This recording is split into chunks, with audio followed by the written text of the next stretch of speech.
Away we go. All right, folks, welcome back to another week. What is the name of the show again? Does anybody know? What show? This Week in Search. There you go. That's what it's called.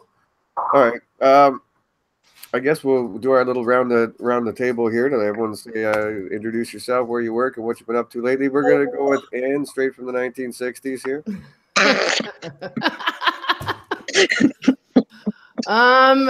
I am currently in the process of switching out Carfax with AutoCheck. We had a customer issue where Carfax. You got any of those brand new 1967 Mustangs rolling around, or right? No. 64 and a half. Yeah, I'm just changing out vehicle verification vendors. Or vehicle history verification. And it's kind of urgent because it's hard to sell cars without that. So that's been a hot item for me. But and there you go. For all our viewers and watchers, it's so urgent that she still spent time to come and see all of you. I mean, seriously. And the other thing is I'm trying to get my volume up for SEM. So I'm building out more campaigns, and they're going to be high dollar CPLs, but once I get the volume up, once I hit my volume number, I'm going to pull the reins back and just keep everything, focus on CPL. So it'll be a good strategy. Let's all hope that it works. Mr. Bill Bean. Well, welcome from the near middle of the country. The other country, not your country. Although I double checked it, and Ann is actually near the exact middle of the U.S. So I guess I'm near east. You really do have some time in your hands. Going through our second winter. Yeah, one of those weeks. I think I've been focused more on local stuff here recently, and playing around a little bit with the Google My Business posts and that sort of thing, and then doing lots of Google Analytics problem solving just when you think you had something fixed. And that's where you like to lose about 8 hours, because nobody wants to hear you explain why you don't know exactly how everything works in analytics at any given moment. Oh, hell no. Anyway. I had an email from a client this week. She got one email from Google Analytics saying, here's your monthly numbers. Then a couple hours later, she got another one that was totally different. She's like, I'm finding those emails. Why are they so different? So I went and checked. I said, okay, the first one was right. I don't know what the hell the second one was. So about 90% of those are ignored, I think, by the clients, I think, who are getting them. All these new emails that they're sending out, occasionally they look at one just at random, and then we have to have the conversation about why either one, what Google is telling you is not particularly useful, is not actionable, and you can't take anything just off the surface when you're looking at analytics, or I've told you this before, if we don't have this and this and this information, you can't know how much this stuff is costing you, or how much it's worth, or if you should do more of it. I also see the piano in the background. I see the piano in the background. Make sure you write us a Dojo theme song at some point. Yeah, Bill, just so you know, it's not just clients that ignore those emails. Yeah. All right, Blair, what have you been up to of late? Well, I've been doing basically all on-page SEO this week. I haven't actually done any backlinking of this week so far, and I've took on a few new clients as well. Wow, man, are you getting like jonesing and stuff there? Wow. Gotta go build some links, man. Can't take this. Oh. It's just kind of weird because this is the only week I've never done any backlinking before. That's good for you, man. I'm proud of you, bro. That is excellent for you. You need more of that, so that's all right. I like to hear that from you. That's beautiful, buddy. Kevin. Just got back from national or NADA dealing with car dealers for a week. So we're rolling out new stuff with new OEMs and trying to make sure the processes are set up before we launch everything. And then they turn to the SEO team and go, hey, what do you want us to do? So. And otherwise, you've been volunteering to work on your decks. Well, yeah, I'm going to PubCon in Florida because there's no snow in Florida, Dave. Yeah, I know. But there's also no hurricanes in Ontario, okay? So I'll take the snow.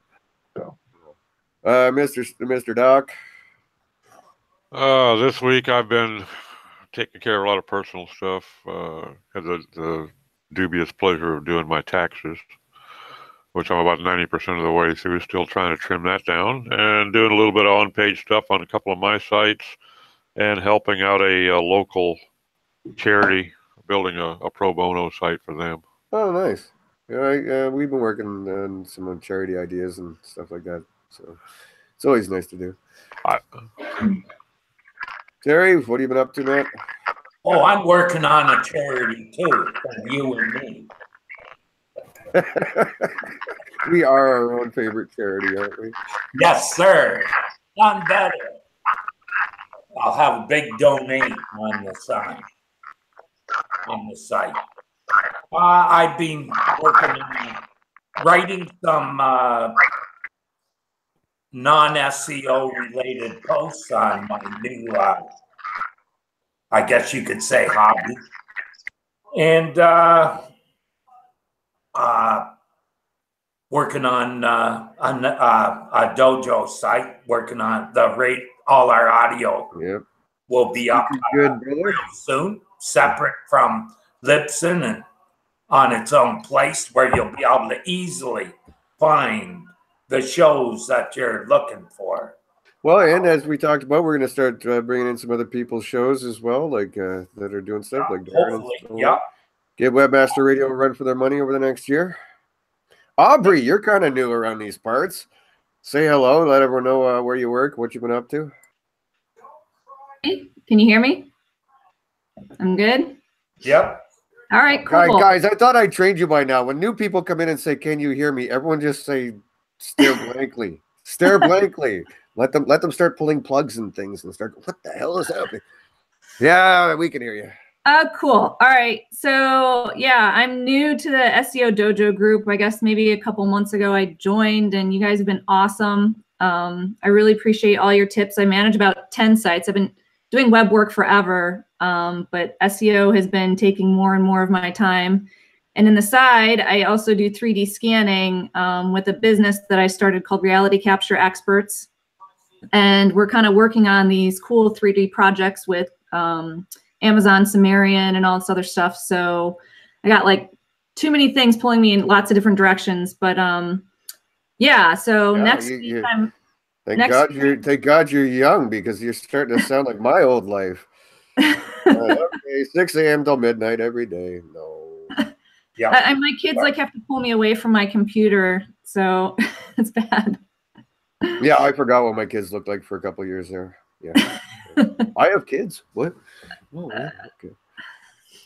All right, guys. So, like I was saying in the green room there, the first place I think I wanted to actually go was the whole mobile first thing, so we could at least clear some air on it. I know Bill wanted to go there a bit.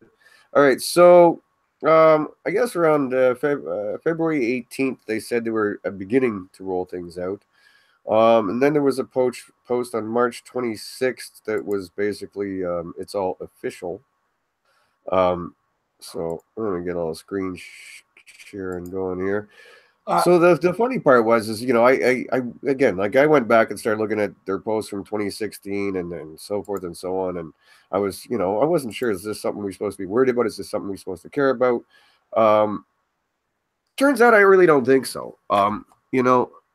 Now, so essentially, to recap, our crawling, indexing, and ranking systems have typically used the desktop version of a page's content, which may cause issues for mobile searchers when that version is vastly different from the mobile version. Mobile-first indexing means that we'll use the mobile version of the page for indexing and ranking to better help our primary mobile users find what they're looking for. So, you know, I guess that could sound a little scary and a little weird, but then when you dig in deeper, here's kind of what's changing. So if you have a site that's desktop only, you have no worries. Nothing changes. You're not getting much traffic either. Well, no, but also, Terry, if you have a responsive web design, no change. If you have a canonical AMP website, no change.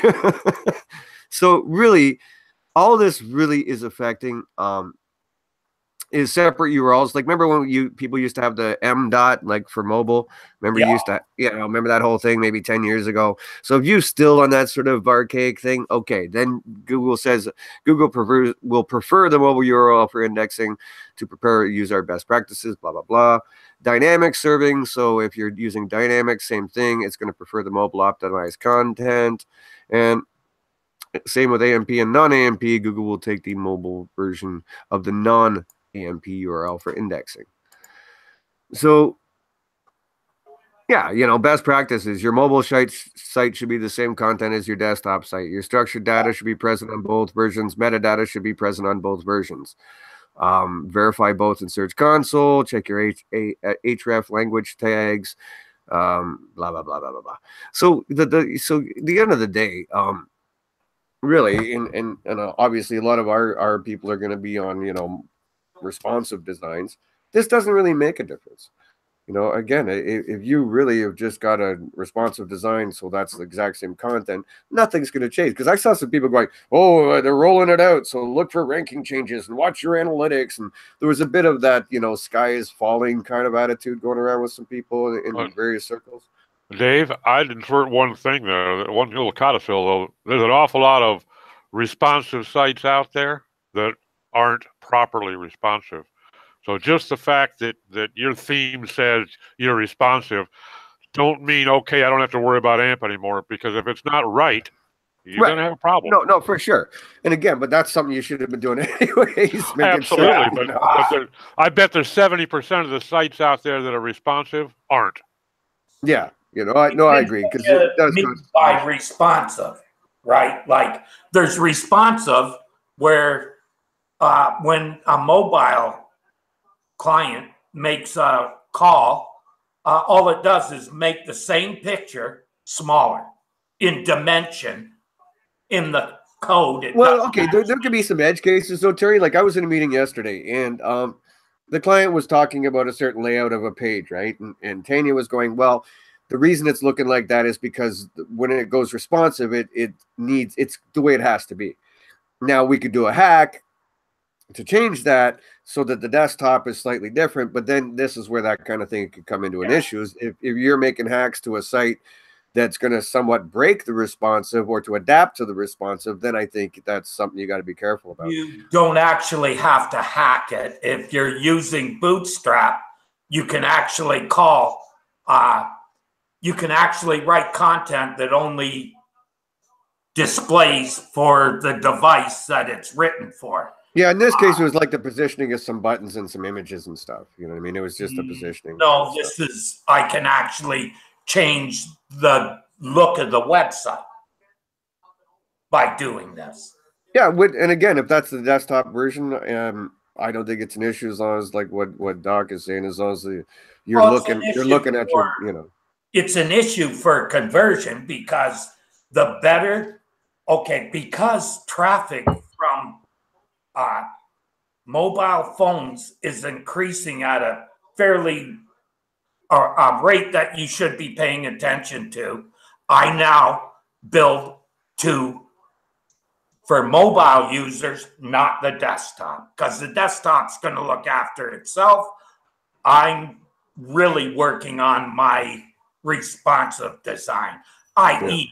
actually making a mobile site. There's been people for a long time, Terry, that have been building mobile first and then modifying the display for desktop. And I never did that. I went the other direction. But I can see at this point where that could be an advantage. Well, I don't actually design for the mobile. What I do is I make my desktop version, and then I say, okay, what do I need to do for my mobile people? And then I go in and add the new code. It usually means I have 3 images instead of 1. I have 1 for smartphones and tablets, 1 for medium desktop and tablets, right? So it's going by the dimensions, right? 7 something. I don't know the exact numbers, but you know where I'm coming from. Yeah. And the sites are zippity-doo-dah on the mobile. Like, I mean, they load like frickin' crazy. Yep. And I found since I made those changes, I hate to say it, but I'm thinking it might be responsible for more traffic because I'm now getting more mobile traffic. Just saying.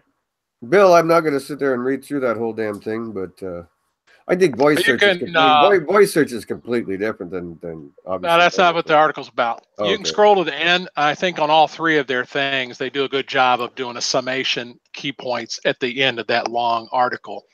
But at least the gist of this first one is saying that the mobile first indexing is just an indicator of a direction Google is going in the long run, right? And really kind of a post-browser experience with the whole Internet of Things and devices, Google Assistant, Google Actions, all of these things. And that to get to where they want to be with that, they're fixing up their other assets. And the search index would be one of those things to get it right.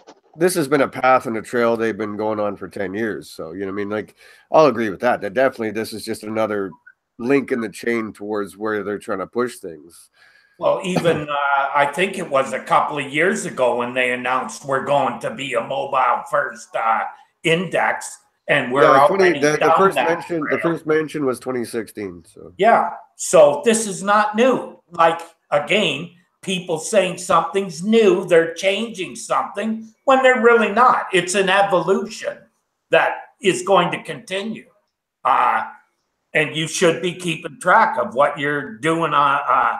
Getting mobile wise and what you're getting browser wise, and know what your conversion rates are. Don't just look at the traffic, because you'll find, hey, it's converting on desktop, but they're browsing on.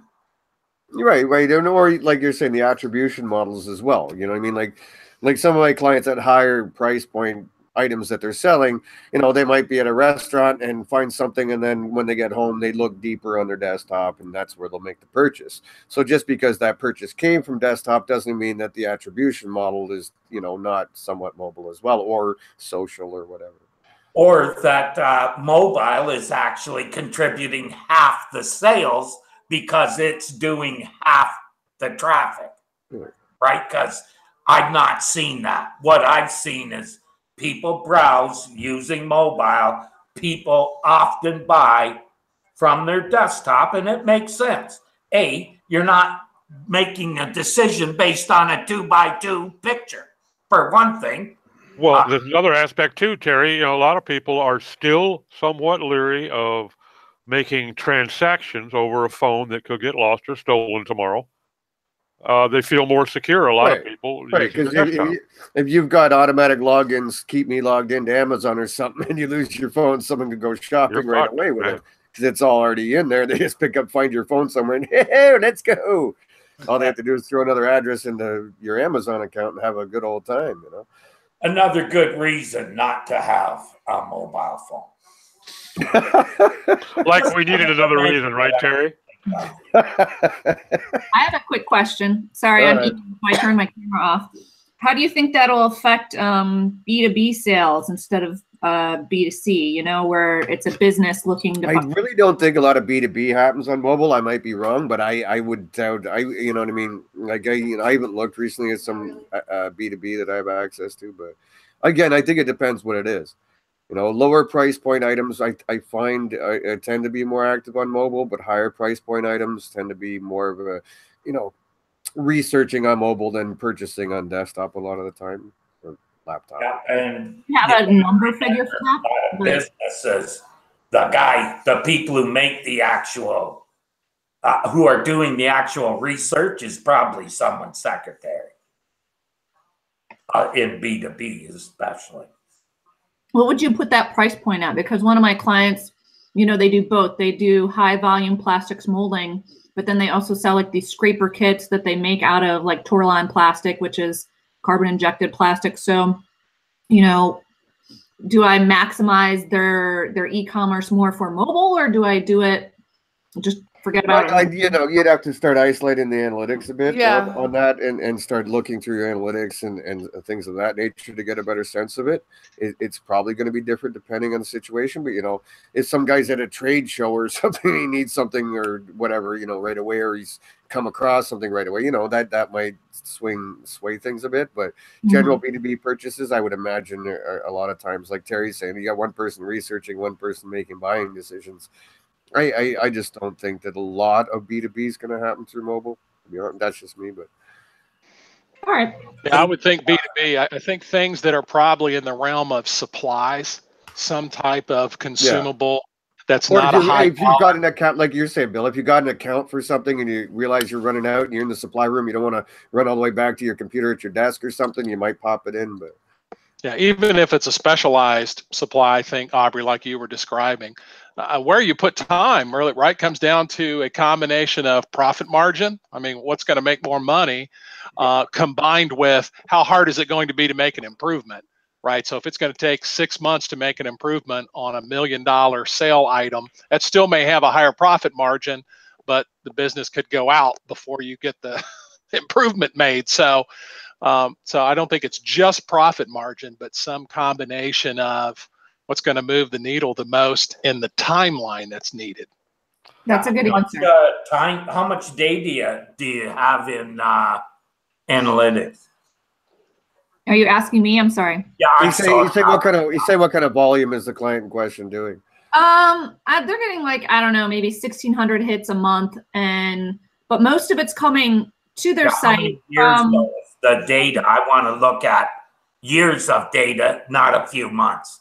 Okay. Well, they don't have any e-commerce set up on their site at all right now.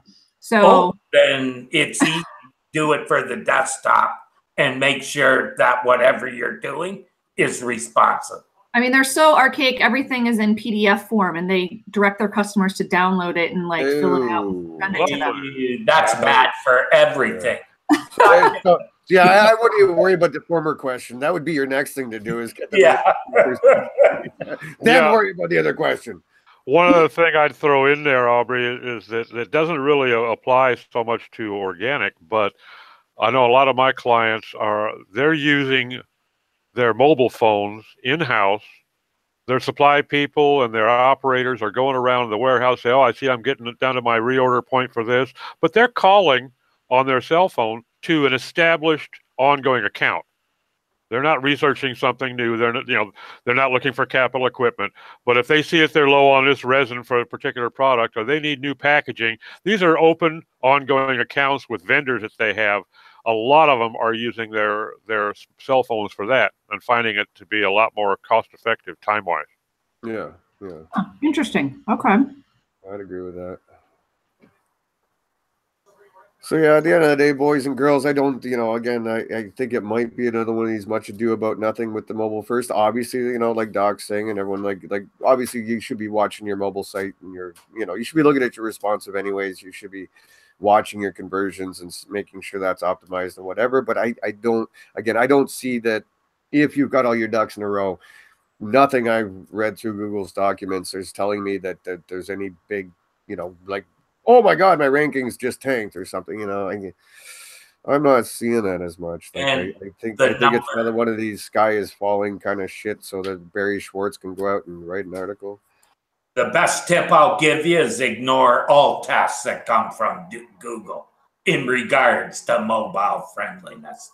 Aren't worth the time to put the keyword, to put the URL into it. I can't disagree with that one. Boy, I've seen some unbelievable test results from their mobile tester.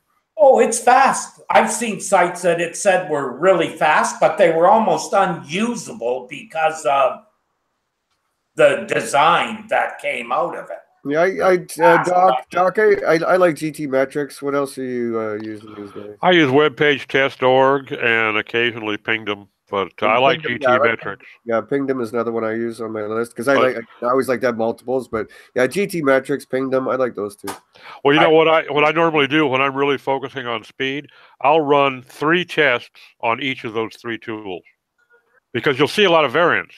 I may see it load in 1.9 seconds and 4.2 seconds and 2.3 seconds on any of those 3 tools in 3 consecutive runs. So I'll look at those, and if I see that one that's really way out there either way, particularly fast or particularly slow, I'll usually discount that one. I look for the median, but sometimes too I'll find a site that's looking really good on GT metrics and looks like crap on web page test. And when I start digging into it, you can sometimes find some interesting stuff.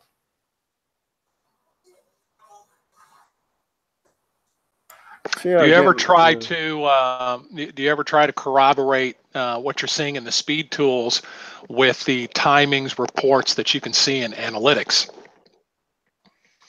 Don't bother. I don't have much. Yeah, I was going to say I don't really put a lot of faith into the ones in the analytics, to be honest. At least, like, again, when I compare them to other tools that I have more faith in, I'm just not a fan. I don't know. Well, it's because analytics is just a sampling, anyways, right? So. Yeah, it probably depends on the scale of the site. So yeah, if you're dealing with a high volume site, yeah, right, the sampling is going to affect it more. Is there any way to track analytics for maps listings? Has anyone gone into that yet? Yeah. You can put kind of a campaign link on that for the website in the GMB listing. I do that with everybody. So. I want to give her a quick rundown on where to find that and implement. Is it just? Yeah, are you talking about like the place ID or what are you talking about? Well, all right, so let's back up. Where I should have done this anyway with the collection. Why don't you say again what it is you're trying to accomplish? So yeah, I'm just trying to see if it's worth the time and effort to engage people on their maps listing, because so much traffic goes to it. Or according to Google, if you look at the business.google.com maps listing for some of these sites, they're getting 4 times the volume to maps as they are through search. And so is it worth your time and effort to create posts there and content there, since now you can add video to Google Maps? But the only way to know that is to be able to track conversion rates through maps. Right. So you can do, you can do a couple of different things, right? So one of the things that I do is use a campaign link to track traffic coming from that knowledge panel listing, right? From the website listing in the Google My Business to the website. So that's one thing. Depending on the business, as Mike Blumenthal likes to say, right, that search results page is the new homepage for a lot of businesses. People just simply don't need to go to the website. Mm-hmm. So it's a little tricky to track other stuff. You can look in the insights, right, in the Google My Business dashboard to get an idea. It's got its own native analytics that are mildly useful. And then the Google Posts, right? The GMB Post, which is a new animal that expires every 7 days. You can also use campaign links there. So in the GMB dashboard, you'll get some insights about engagement with those. And then you can also use a campaign link on the button. If you have some sort of appropriate call to action, use a campaign link there as well. Right. Now with the videos can get uploaded into the same section where anybody can upload photos. And sometimes, I don't know exactly what number triggers it, but you can see numbers, impressions on photos. Mm-hmm. So I think you got to take that with a grain of salt at best. With videos, I don't think they have any watch statistics there. Mm-hmm. It's not easy to get to those things. So I think actually, my videos do have watch counts to them. They do. Do they? Mm-hmm. So it kind of depends on the business itself. If and they got to be under 30 seconds. Although I read somebody got away with getting a 60-second one up there, but who knows? The restriction, there's a file size, and then the length of time is 30 seconds. So you can imagine on some businesses, some short videos could be very effective, and on others, I mean, the thing is it's not any sort of magic bullet, some new traffic generator for that. Now I don't know any way to, other than like a watch count, how you would get any sense of engagement with those videos unless you did something in the video itself to kind of spur a certain response or create a call to action for a phone call. Go ahead, Ann. Can't you also create an event in Google Analytics, or am I thinking something else? Well, you're crossing probably over into Google Tag Manager and stuff, but most certainly. Yeah, you can add on the timeline on the analytics events. I keep track of when I make coding changes, etc. And the annotation. Yeah, annotations, exactly. Yeah. And what is it? Your say a little bit more about what your question about an event as it relates to this, because. Well, and I'm not totally sure I understand what the question is, as much as whenever I think of being able to see conversions. So when somebody converts, I always want to go to Google Analytics, which would in turn give me an event. So if you create the event, grab the event code, add it, and then track conversions that way. Or I think you're talking Google Tag Manager, though, aren't you? You can. I mean, that's just how you implement it. You can do it either way. You can hard code it in there, but Tag Manager is kind of the preferred way of doing it now. You're talking and I think that's. Annie, you're talking on-click events, on-click events and stuff like that. Yeah, yes, Tag Manager. Yes. Sure. Yeah. So and then you can create a goal based on the event. Correct. Or you can have real fun and go to Google Optimize and hook that up too. Mm-hmm. Now, if Aubrey's already got goals and events set up, then it would be easy to do that. Look at the campaign, look at conversions that came in related to that campaign. Which is if you have the goal set up or the event and our goal, then that's relatively simple. Okay. Just add the code to your links, and it'll keep track of it for you. I like events because it shows me exactly on a page where the person took the action. Yeah. So you can get that. You can get that with goal as well. You can get it with goal as well. The other common way that people do goals, right, is based on like the view of like a confirmation page. That's where you could get kind of an inflated, because you could have that page load twice. They're just things that could muck that up. So the event, a lot of times I play now with Tag Manager plus Google Optimize, because then you can actually mess around with elements and still using Tag Manager to fire events and stuff. And it's kind of handy. I've been playing more with Optimize.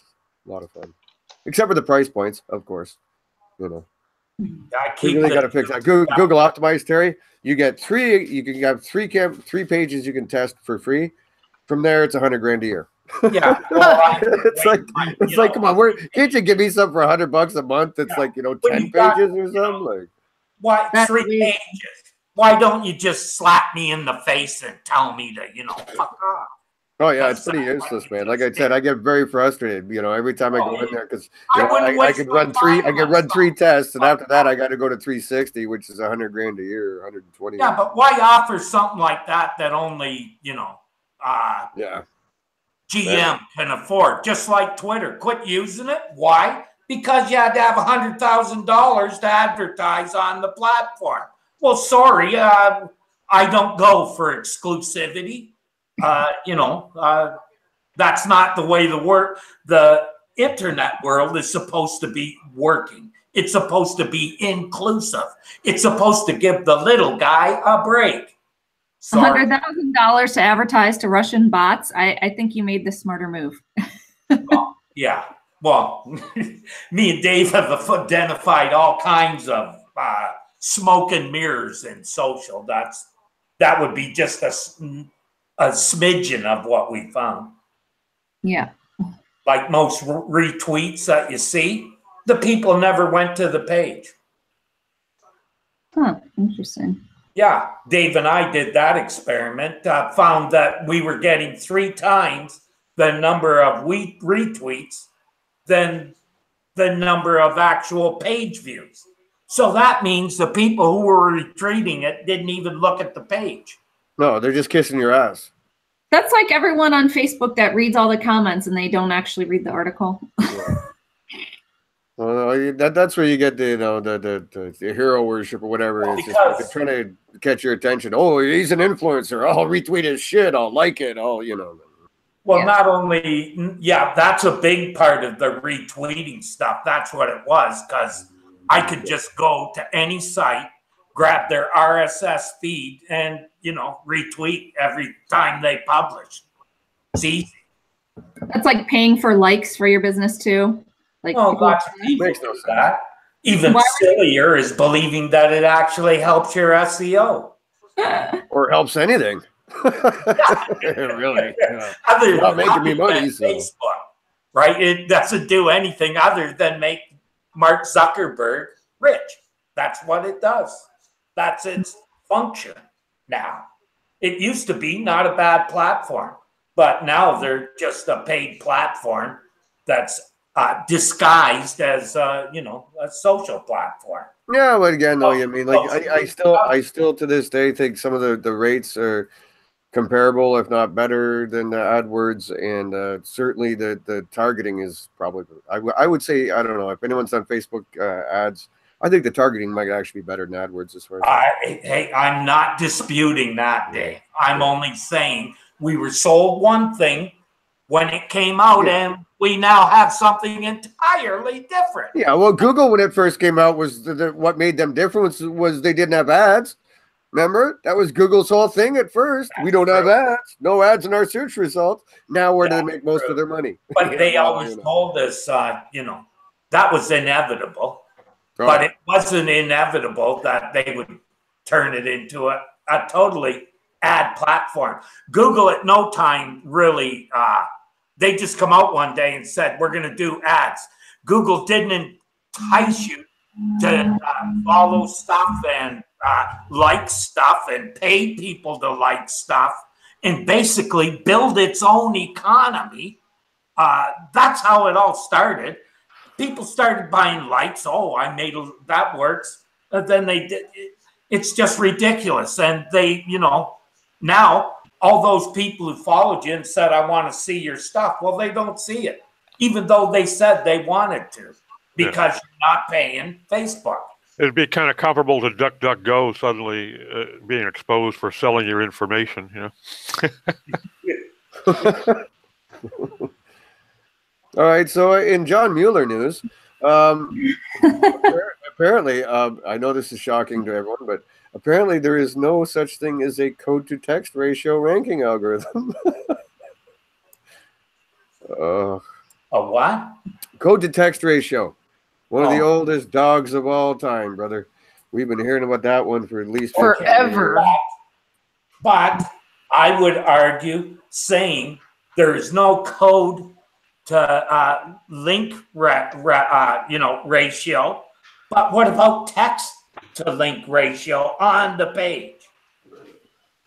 Okay, but see, if Matt Cutts was around, he would probably do something veiled like, well, there's something that could affect that. In edge and then leave it at that. In edge cases. Right. Because think of it this way, Doc. If you got too much code, isn't the page going to load slower? Which, technically speaking, could be a ranking factor. That's what I loved about Matt. He would get you that stuff. He was fun. It was fun listening to what he wasn't saying. Yeah, that was always the best part. Right, but John just Matt finesse. John just gives answers in context. So then it's on the person answering the question, not John. Right? If you don't ask the right question, you don't deserve the right answer. Right. Oh yeah. That's with Google, right? Period. If you Google the wrong question, you deserve whatever answer you get based on the which question. I always love, though, Bill. Like, I go to some of these other Facebook groups, and I hear guys going, so and so said this, and Gary Eels said this, and John Mueller said that. And I always sit there and think, dude, just like Terry saying, I'm pretty sure you're not looking at the context of this question, because Googlers love to do that shit. They love to sit there and say, well, the way you're putting the question out, yes, no, maybe, whatever. It's, like, okay, here's another one from SEM Post. And it's separate Q&A pages can signal low quality. Okay, so apparently, as the story goes, Google commented that adding additional pages to a site can actually devalue the current pages on a site. That's a dangerous thing to say. That's just isn't that awesome? There's just no way that can be properly interpreted by more than. That's actually been in play since Panda. Yeah. Now think, but again, the funny part is the way Jen's not here today, but if she was, I'd bust her balls. But the way she's reporting it, it's more about thin content, and I don't actually think they're saying that. That were the case, Wikipedia would not be ranked in the top 5. They're huge. Well, no, okay, more is better. Adding pages to a site. John Mueller addressed this, mentioned that sometimes adding additional pages may not be the best approach. It's depending on the motivation, as it can affect overall value. This is something Google doesn't usually access directly, blah, blah, blah. Mueller says they won't miraculously rank just as well as the current page on the site. Won't necessarily. But here's the thing. Wait. I almost throw my take out here before, and then you guys can play with it. Okay. If you think again, he at no point said anything about thin content, so let's leave that out. That's just a heading that Jen put on there, and so that's just clickbait or whatever. So what he's saying is that technically speaking, if you've got an FAQ page that's uber long with a bunch of topics and questions and answer, and then you break that into separate pages, that can affect things. Well, yes. Because now that one page has less topical range of diversity semantically. So those standalone pages aren't. Now, technically, if that FAQ pages has internal links going to it and you spread them out, now you've just spread out the internal link juice as well. And more so, you might, if it's large enough, actually affect your crawl rate and so on and so on. So I can think of 3 ways that splitting those up may affect a site. But that doesn't mean that, it's thin content or anything like she's reporting. What that actually means is that page was more robust originally, and now you spread it up into topically less robust pages, and those may not rank as well as what he's saying. Well, of course not. That's just like technical on-site SEO 101. You know what I mean? If you've got a page that's, about jaguars and it talks about their eating habits and their sleeping habits and their living habits, and then you spread it out into a page on how often jaguars sleep and what do jaguars eat and what do jaguars do. Well, now you've spread out that topical diversity over 3 pages. And not if it links to the first page. Right. So that and plus now your internal linking is spread out over 3 pages. So yes, that is going to probably have an effect, which is what John's saying. So this is what I love about these answers, because it's not, well, that's all he's actually saying, is that if you take an FAQ page and you split it up 1 question per page, yeah, you've just spread out that authority of that page. You've spread out the topical diversity of that page, and you've spread out the internal link juice passing or potentially external link juice passing into that page. So again, everything's bailed with these guys. It's like, well, yeah, that's what probably happens with a search engine. And so someone now runs away and says, thin content, don't spread up. It's like, all right, I'm done. Okay, can I don't disagree. I agree with what Dave said, but also remember, 1, that Panda is running all the time. One of the things that we found with Panda, and this was brought to our attention by someone who was dealing with a site that was mentioned several times to be doing exactly what Dave said. And what we were told by that person was that they were combining that content all together and finding big changes. Now, again, we don't need to mention the person, but you're talking about eHow? Yes. Right. Yeah. Yeah, I guess eHow is a massive site. If everyone remembers back in the day, they were up there with fucking Wikipedia for pretty much every query on the planet. Until Eric left. Yeah. Well, Eric left and they tanked.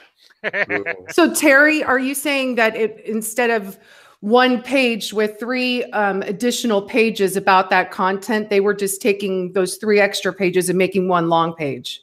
Well, like think of it this way: how to replace a flat tire, how to repair a flat tire, how to find a good flat tire replacement.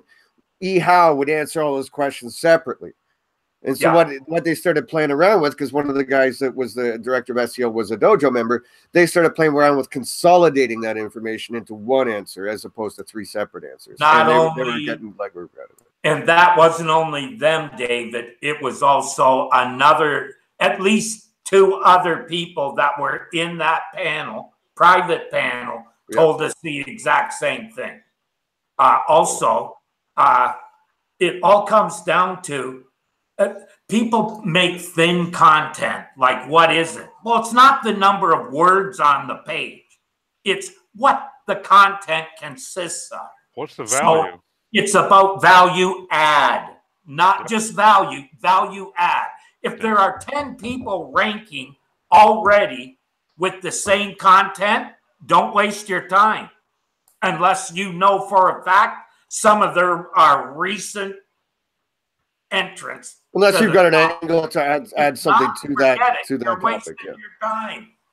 Go on, move on to another term, because that ain't happening. You got to add value. And then you know what I mean, like, you know, Terry post 2013, Terry, once Hummingbird came out, and even the query classifications themselves started to change, so that those larger loops of content that were somewhat topically related now in the query space itself, when Google got consolidated, so it made even more sense to start getting that content back together. So, and also you have to also remember that could happen as a result of co-occurrence and the larger, what do you call it, vectors and stuff that they're using now, Dave.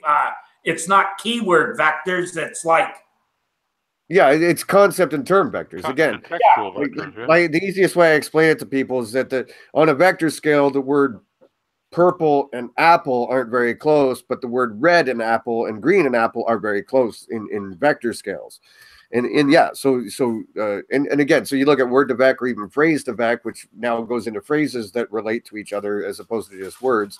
Those vectors now start to tie in. So it's, you know, forget keyword stuffing and all that kind of shit. It's those vectors of concepts. Yeah, and the more concepts that you can put into a page and use them properly, the higher you're going to rank for a broader set of keyword terms.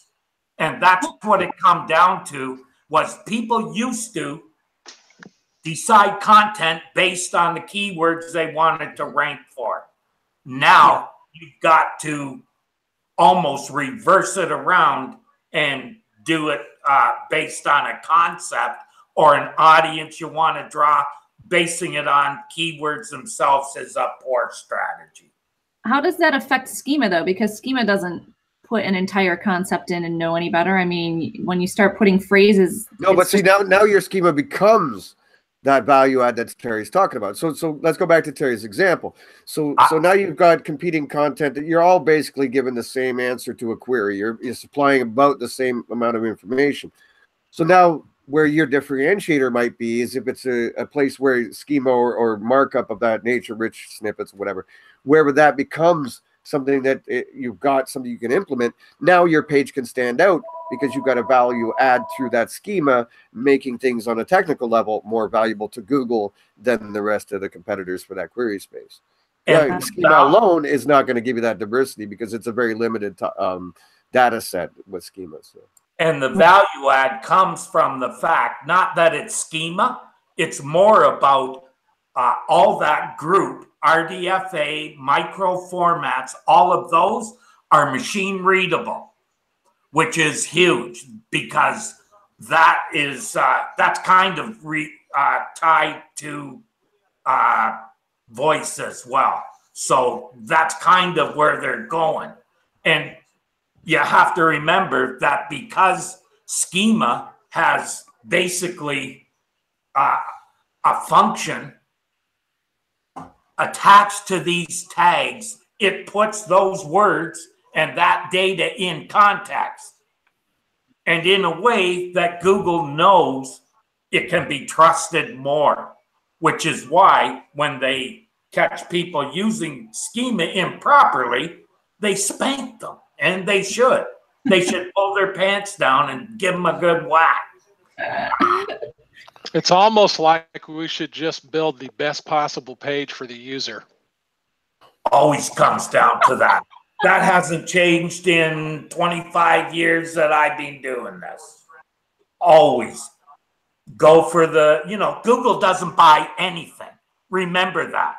Google does not buy anything. Users buy. Google brings the user to you after that. And that's why Google likes pages that users like, because their goal is to satisfy that user's query and get the user to be able to perform the tasks that they want to do. That's how they're measuring themselves. I love when you're dealing with, I more and more now spend time helping clients who are dealing with a web design agency, right, or another marketing agency. When they start talking about, well, what are we going to do for the SEO content on the page? That's always going to be a good conversation. Because let me tell you who doesn't want any education about this stuff, and that's agencies. It's hard enough to get a client to be interested in it, or to even be able to invest the time. Nobody working for another agency wants to hear anything about, right? I've got to crank out this stuff. This is what we do. This is what our machine does, how it works. I got a blank box that says SEO content. I got to put some stuff in there. Yeah. So I think the SEO, some of the traditional stuff seems to still, when you're first thinking through the site architecture, I think topically and everything else still requires a lot of consideration. I think more and more with pages, it's just tell the client, what does a person need on this page to do what you want them to do? Don't worry about the SEO. We can optimize the page. Just start thinking about what ought to be on that page. Then we can go, all right, you know what? That image, we're going to have a problem because what you want to do with the image or the video could be problematic for page load. So maybe you run into some problems eventually. But I think for the most part, you can really just say, what's going to help a customer, a prospect, a client on this page? Let's do that, because that still, for me, boils down to the single hardest thing for clients to accomplish, or to get accomplished with clients. Well, since we're good at moving, from one thing to another here this week, so apparently structured data doesn't give you a ranking boost, but can help rankings. Wow. What does that even mean? Okay. It's not a direct ranking factor, but it could be indirect. That's the way I read it. All right, so John this time says there's no generic ranking boost for structured data image. However, structured data can make it easier to understand what the page is about, which can make it easier to show where it's relevant. Improves ranking, improves targeting, maybe ranking for the right terms. So I think that's somewhat along the lines of what we're saying anyways. Well, yeah, and if you go back to where they're going with their AI work and vectoring, a schema helps them determine that when there may be some ambiguous possibilities for a particular word, using those vectors is such an integral part of where they're going, and schema helps them make sure they're using the right interpretation of a term or a phrase. And again, it's just one more signal. Again, folks, signal is totally different than a ranking factor. It's one more signal to strengthen what that page and the concepts on that page are about. So, yeah. Well, Dave, isn't that similar to some of the things you're always saying, right, about RankBrain? You can't optimize for RankBrain, but it may certainly affect whether or not or where you're ranking. Or if you don't use the word ranking, we use the word visibility. So you should consider what's going on, but you're not going to optimize for that thing like it's. Well, you can't optimize for it because, Bill, RankBrain deals with the query, not the content. Right. So again, how do you optimize the query that some guy's going to type in? The query classification is what is the first step in the journey, obviously. So the better they get at that query classification, the more finite or the more targeted when they pull from that database of answers, which is the websites and so on, the better that is. So yeah, like Doc's saying, it's helping with the query classification end of things, which technically you could call it a ranking factor because now it's ranking different sites that didn't used to be there before. But is it something that's going to move you up and down the needle compared to someone else? No. So that's right. I'm also thinking that rank brain is quite possibly how Google Plus listings show in the search results. So if you're following someone on G Plus, you can get their posts in the search results. I'm pretty sure that's done. Again, if it's a query that the rank brain is deciding is not like it used to be, that there's a different interpretation of that query, that certain display elements should be there, if it's universal or social or whatever, if that is deciding because of how it's interpreting this query now that these elements should be there, then sure. You know what I mean? Yeah, that's my point, that it happens at query time and it's deciding what elements it should maybe remove for a user. Right. Based on their preferences and prior searches. And again, which ties in nicely with obviously Hummingbird before that, which is also query classification kind of stuff. So, yeah. Has anyone partnered with Get Your Business Online before? Never heard of it. Nope. All right. Go to gybo.com. It's a spin-off of Google, and all they do is send swag for people that run events to help businesses get online, because they claim only 38% of all businesses actually have a presence on Google Maps, which is where most people are finding everyone first. So yeah, I did that here in town, Aubrey. I went to their event. It was a huge event. And if you were there as a business owner, and it was more for business owners, if you were there and needed to get a Google My Business listing, you could get it up and going right then and there. Like they would have the people verify and validate the stuff. You did that? Yeah. So I'm an instant verifier, and I'm running one next week. So awesome. Little known fact, folks. We have a recent departure from Google My Business department in the Dojo group. Oh, okay. I did not know that. Oh, yeah, Louie. No, it's a girl. She's from India. Obviously, so there you go. Yeah, that's a good idea, Aubrey. I think you push that, get people to show up for that. That's huge. I found one of the sessions was actually pretty helpful. Now the stat about businesses not being there, I don't think the percent, it still is meaningful. I don't think the percentage is U.S. only, and that's the other thing when we're having all these conversations. You got to factor in at least India, China, and the Philippines for massive amounts of people and businesses.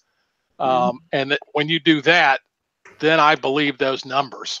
So I can tell you guys, they give you 9 free presentations that you're supposed to base your stuff off of. And it's really light SEO stuff, but it's like managing content in a micro world. And a lot of it is driving. They want you to drive your business story online to create engaging content. Because to me, it sounds like they just want those bounce rates, to change for your business in order so that you rank higher. But, it's interesting. I can share with you guys some of the presentations they give you. I took one and I basically condensed all 9 of them and modified them to make it more worthy for the people that are coming to my event, because I felt like it just didn't cover enough at all. And it completely skipped schema. Google never mentions schema at all. It's a little weird that they found it and they never talk about it. So yeah, it was interesting. Well, again, if Bill's saying it's kind of targeted towards business owners, I think schema might be over their heads a bit.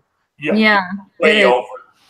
Turning on the computer is beyond some of them in yeah. Call that HP help desk. All right, if your computer turned on, is it plugged in? I'll just say, Aubrey and Bill, you said I'll tell you something. Here in Canada, small businesses are not on the internet. Yeah. I know that from personal experience. I work for a distributor of computer parts. So I started calling computer. They fix printers, okay? Out of the 10 that they said to call, only 2 had a website. 1 did not even have email. Wow. So it's not just India. It's a lot of people. Better about Cincinnati now. But I have actually am thinking about, we're starting a community and for one of my clients that have a lot of small businesses in it. And I'm going to offer them like a website for next to nothing. And well, the instant verification would definitely be useful to you then. I mean, it's so easy to go on Maps and see which businesses aren't verified. Just walk in and say, hey, if you're the business owner and you can show a document proving it, like a utility bill, I can list your business on Maps, and now your SEO is going to be boosted because all those pictures and client interactions will actually count towards your Google Place ID instead of just going into nothing land. So, yeah, I was actually thinking about also implementing the websites that Google are letting small businesses make now. Yeah. Or doing some AMP pages, just so they get a few pages to see what the internet, how much traffic actually is coming. Like, you would be surprised how many small businesses have not realized that the thousands of dollars they're spending on telephone book advertising does not work, that people use the internet to find things now, phone numbers, not the book. I met a business owner, and it's crazy. He was doing really well, knocking it out of the park. He used to be like a builder. For 30 years, he built houses. And then he got onto Google Trends, and he started watching what people were searching for in his area. And like 2 years ago, he created a zipline course, and his zipline course made him more money in 1 year than he ever made in like 30 years as a builder. And he's like, I'm just going to keep making businesses every year based off of Google Trends, and then throw it up there and wait for people to find me. He's like, I'm like, you're crazy. But he was doing so well, like all of his stats lined up in insights. He was getting more hits than even a GE location that I managed here in Cincinnati. I'm like, that's insane. So yeah, but something like that, a few good videos, a little bit of information, and a form to sign is all they really want. They're going to plan a day and, have some fun. So, yeah, they don't need 1,500 pages of content. And, sometimes I look at what web developers and SEOs are trying to sell small business and just shake my head. It's like, there's no need for that. It's not really, I'll just stop that rant now. All right, I got to go pick up my kids. Thank you guys for letting me join. You're awesome. Any pleasure. We're here every Friday. We'll see you next week. Bye, Aubrey.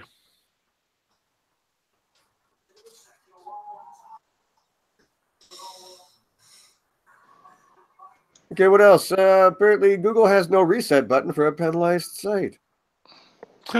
God, fucking Barry Schwartz and fucking John Mueller making perfect Batman and Robin team of fucking the goddamn fucking useless information. They're Dumb and Dumber. I don't know.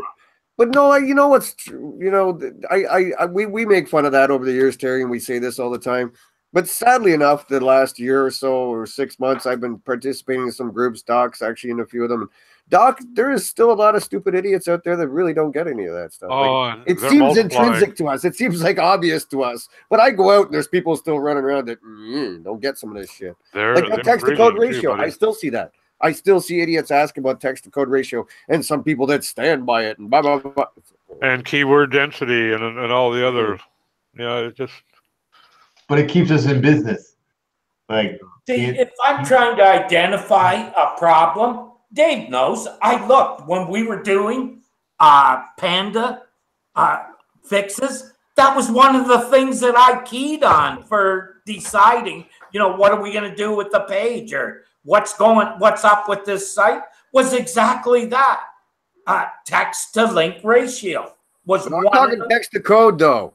Oh yeah, well code is that's different. That's totally different. Yeah. No, I'm talking text to code ratio. The fact that if you go out and buy a domain that someone gets a manual action instead of, it was a churn and burn. So instead of trying to fix it, they just dump the domain and go elsewhere. You go out and buy that domain.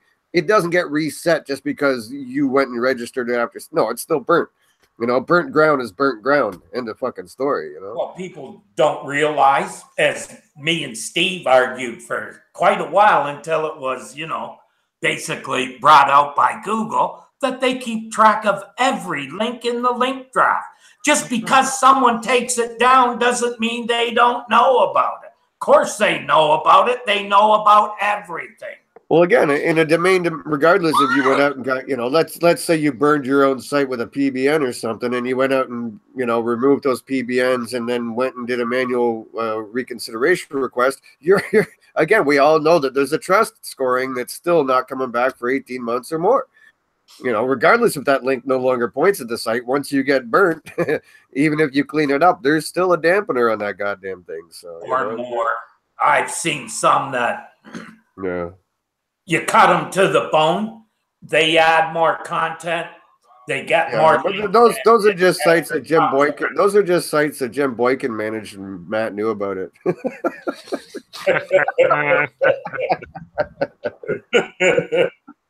What about the client we were talking to? Oh, those guys. Yeah, well, that's what I was talking to. That was as soon as I talked to Matt. Matt's like, "Oh, those guys." Boykin talked to me about them in 2006. I was like, "Oh God." Yeah. Which I just thought was funny as hell, because that was, I don't know, 2010 or something. So Matt still remembered it 4 years later. He's like, "Oh yeah, it's one of Boykin's pieces of work." Nice. Like, wow. Yeah, there's one guy back when Matt was working there, probably didn't want to list his clients on his site.